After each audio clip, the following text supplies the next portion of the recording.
Hi, my name is Julie Starr, and this is my leadership project. We did a salsa sale.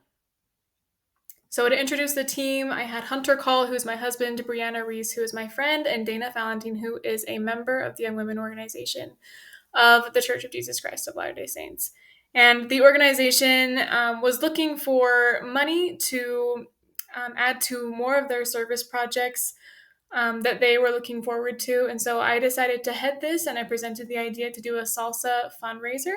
And Dana really loved the idea. And so I invited Brianna and Hunter to join me as we did that.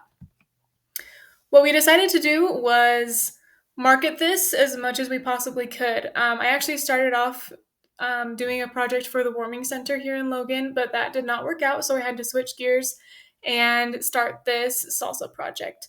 And I knew that in the limited time that I had, I would need to raise awareness very quickly. So we made posters. The young women actually volunteered to go door to door. They created a sign up sheet and they were able to go and get orders from people that wanted to buy salsa and help their cause. We also collected donations. Instead of buying all of our ingredients, people donated tomatoes, cilantro, peppers, things that we would need to make the salsa. And then we all got together and made the salsa. It took us about 2 hours. We ended up making about 55 10-ounce containers, and we made $310 for the Young Women Organization.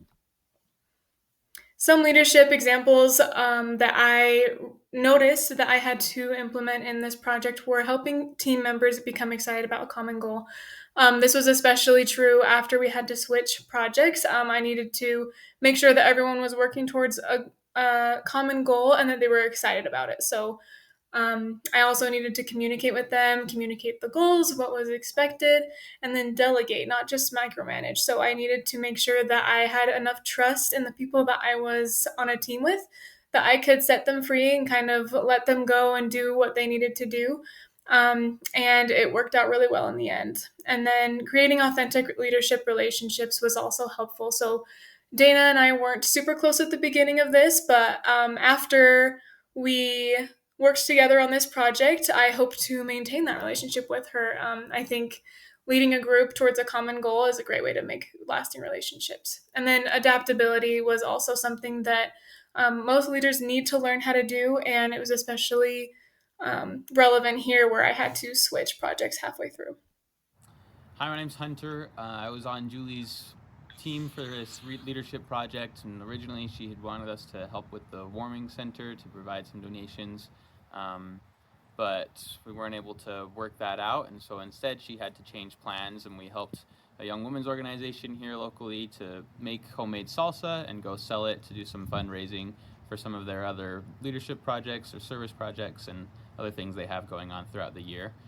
So Julie showed a lot of leadership skills by being able to change projects like that and still be able to delegate to each of us and her team so that we could all do our part to help with this young women's organization. And we all were able to learn and grow together and get to know a few people from our community more and find new ways to serve. So it was a great project. She did a great job leading us all. Hi, my name's Hunter. I was on.